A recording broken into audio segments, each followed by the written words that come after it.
The day, the event, the man would be glorified.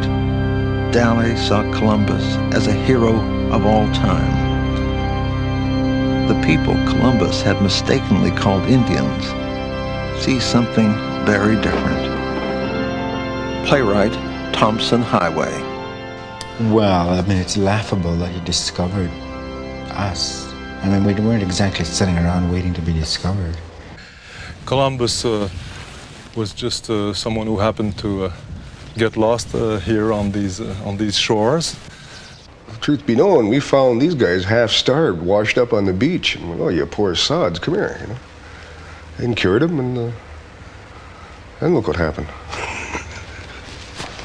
When Columbus came over, he acted as if he had discovered people living on the moon, as opposed to the world, and thought we were Martians and, you know, aliens, therefore should be treated equally as alien entities. Columbus had a hollow heart, says Cherokee artist Jimmy Durham. He was a liar, he was a crook, he was a murderer. He was totally self-delusionary. I think he was basically a monster crazy man. And he certainly didn't discover anything under any terms.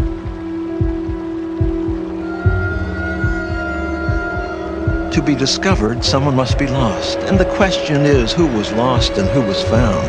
Columbus's voyages were confined to the Caribbean area. He never set foot on or saw the North American continent itself.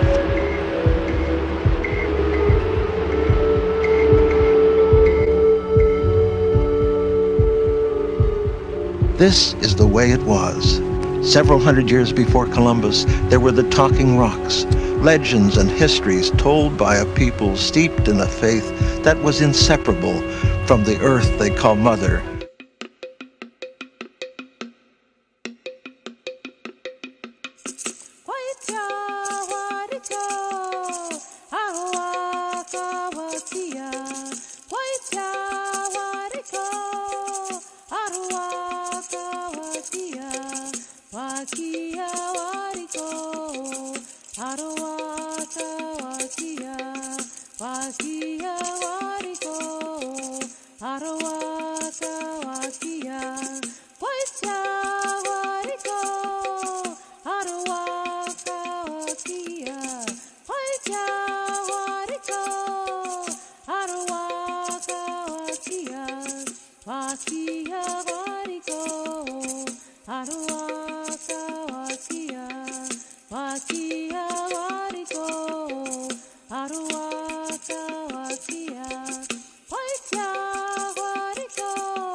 One of the few surviving Carib Indians, Garnet Joseph. Well, frankly, I feel that Columbus, for some people, is a hero.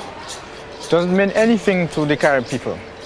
Or on the 3rd of December in 1493, Columbus sighted our island, which at that time we call Waitukubuli in the Carib language. And on his first voyage, Columbus came in contact with the Carib people off the island of St. Thomas. And it wasn't friendly contact.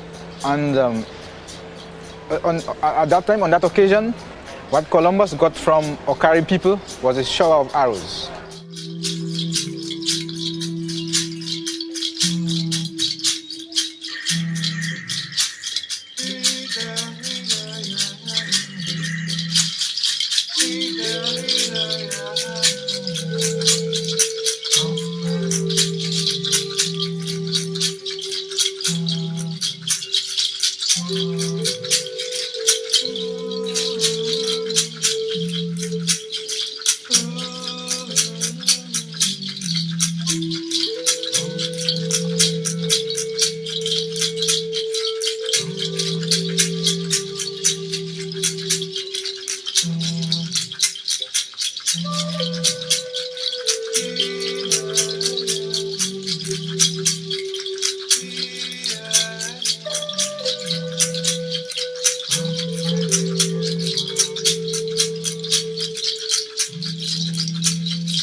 This was the land Columbus stumbled on, even though he never touched foot on the American continent. And these were the people he said had no religion, who he said he would harvest as slaves and converts for the Queen that October day in 1492. They would make fine servants, and they are intelligent. I believe they could easily be made Christians, for they appear to have no idols. But Columbus was no better judge of personality than he was navigator. He converted not one Indian, and in the rape and lust that followed from his brother Diego and his men in their empty search for gold, the entire population of Arawak Indians perished, either from having their hands cut off for not producing gold dust, which did not exist, from suicide with cassava poison out of desperation, or disease imported by the exploiting whites. Perhaps 500,000 Indians perished. Some say as many as 6 million died.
populated the island, that is Hispaniola, which is at present called Dominican Republic, they were forced to go out to get whatever gold they could find in the rivers, and they were given a certain quota to come up with at a specified time. And if they were not able to do that, their hands were chopped off.